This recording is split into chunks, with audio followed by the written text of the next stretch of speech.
The Dragon's Armada was a proven professional force. The crises of technology, quantity, experience, and even joint warfare integration had been systematically and relentlessly solved.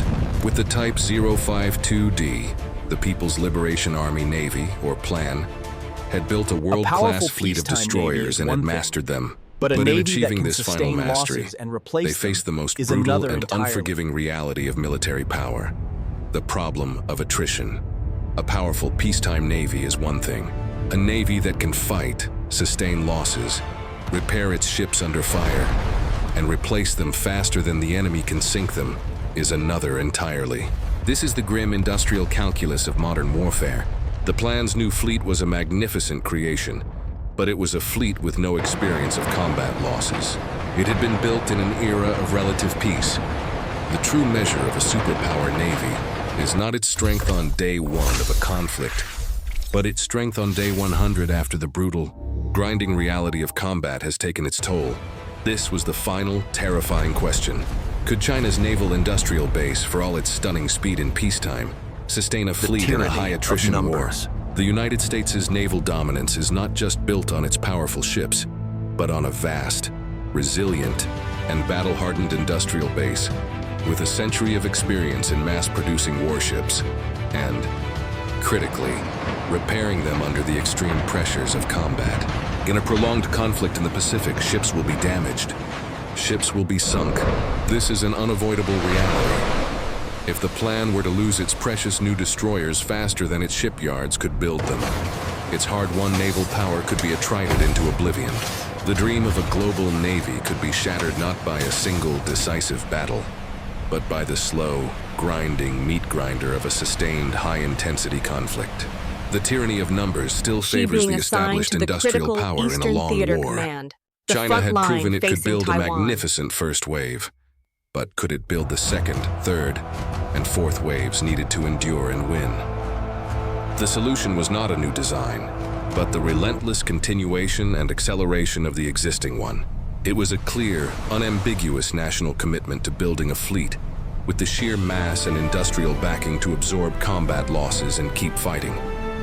The ship that would become a quiet symbol of this new phase of industrial endurance was the 13th destroyer of Project 052D, a vessel assigned to the critical Eastern Theater Command, the CNS Xiamen, hull number 154.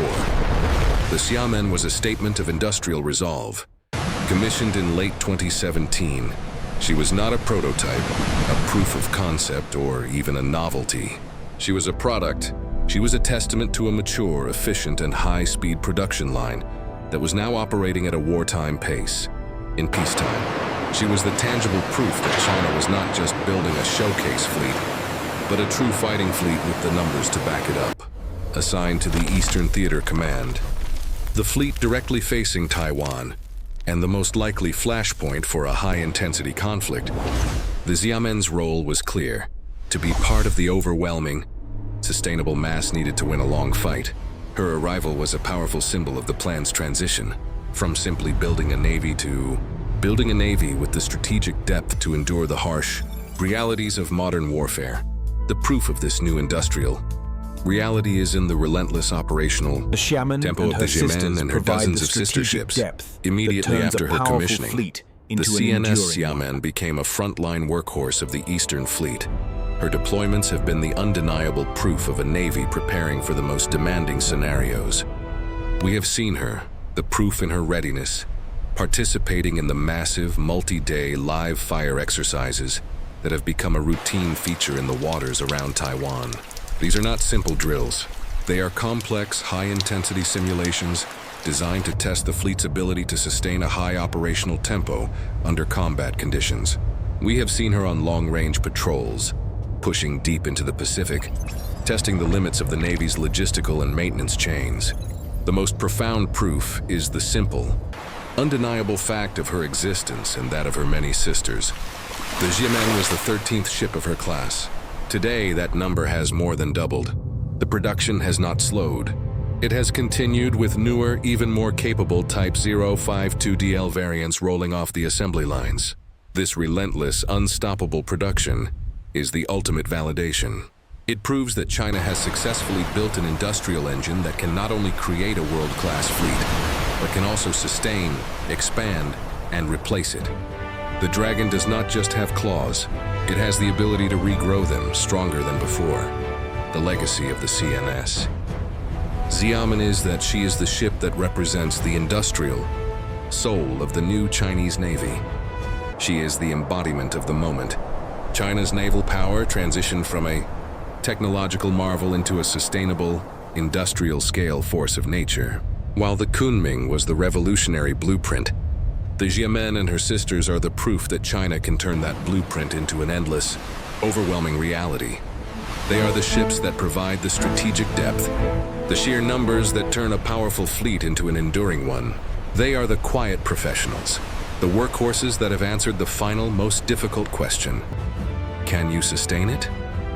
With a resounding, undeniable yes, the CNS Xiamen is more than a destroyer. She is a symbol of a nation's industrial resolve. She is a testament to China's ability to not only build the world's most advanced warships, but to build them in the numbers required to win a modern war. In the high-stakes game of global naval power, the most powerful weapon is not always the newest. It is the one you have in overwhelming numbers. Share this video to explore the fascinating and strategically vital story of the CNS Xiamen, the ship that symbolizes the enduring industrial might of the Dragon's Armada.